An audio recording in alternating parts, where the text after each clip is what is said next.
What's going on, everyone? It's time to continue off an action horror franchise that I started 2 years ago, but I only did the first three, and now I can do the rest because I'm going to continue on with the Resident Evil franchise. So today we're going to talk about Resident Evil Afterlife, and then I'm going to finish off the last three in the live action films, and then we're going to do the four animated ones, and then we're going to do the newest one. But for now, we're going to talk about Resident Evil Afterlife. It was released by Screen Gem September 10th, 2018. I think that's actually 2010. My bad. 2018. Good enough. It's produced by Jeremy Bolt, Robert Kotzler, Ben Carmody, and Dennis Egernight, and Samuel Hanna. It was also produced, written, and directed by Paul W.S. Anderson. If you're not sure who he is, he did Resident Evil Apocalypse, he worked on Resident Evil Extinction. He also did Resident Evil Retribution, The Final Chapter. He did all 6 of these movies. He also did Event Horizon, Monster Hunter, Pompeii, and other films. This had a budget of $60 million, and clearly it made money because it made 2 more movies after this. But Resident Evil Afterlife, you're following Alice and her clones of herself. And as they, in the beginning especially, they barge into an umbrella layer and shoot it all up and do a lot of crazy, highly visual effects heavy action sequence in the beginning where Mila Djokovic looks fine, looks pretty good in black leather, but yeah, other than that, the wire work and everything in the opening scene is pretty terrible and looks really sloppy and just not that good. But yeah, so after that, she is on her own, and she goes and takes a Cessna plane and flies over, trying to find other survivors amongst the T-virus outbreak. And basically, she stumbles across a group of survivors holed up in an old abandoned prison where all the zombies are clambering around them trying to get in, and yeah, they're basically stuck there.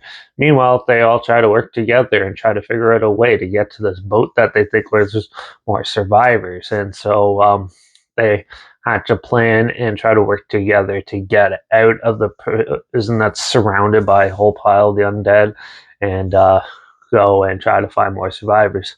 This is just like a middle film. It's nothing spectacular or anything like that. The first half is super boring.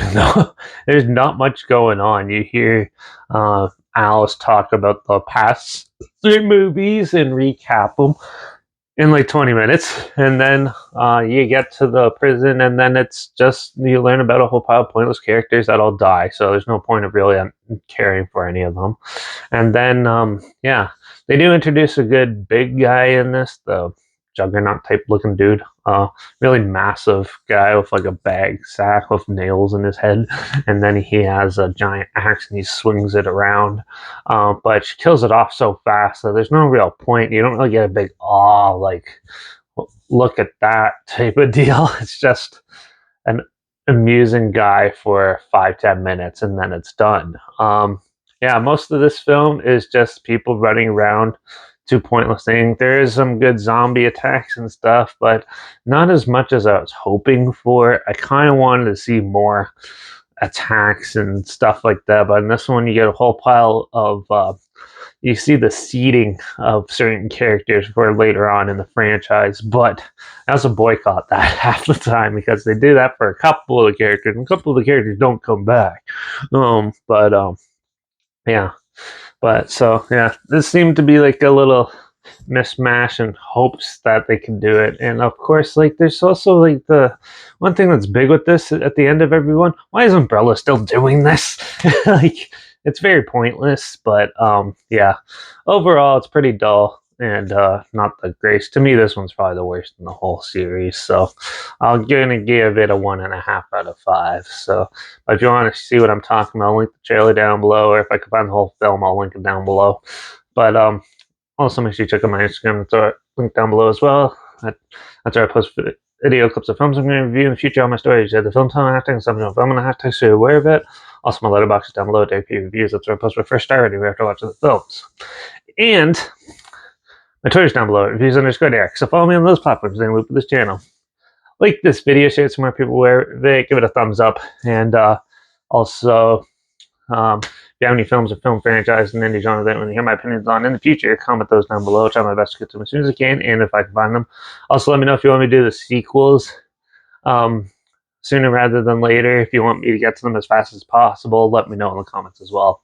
But don't worry, Resident Evil Retribution is the next review, so make sure you ring that bell. But also don't forget to subscribe, because hopefully find something weird, obscure, and odd that you probably never thought of checking it together. And also, so you hear my opinions on popular films that come out, classic films, and reviews on other things as well. But that's it for this one. Watch out for all those crazy dead zombies with nails and sacks over their heads, swinging axes around. And I guess I'll see you all in the next review. So until then, cheers.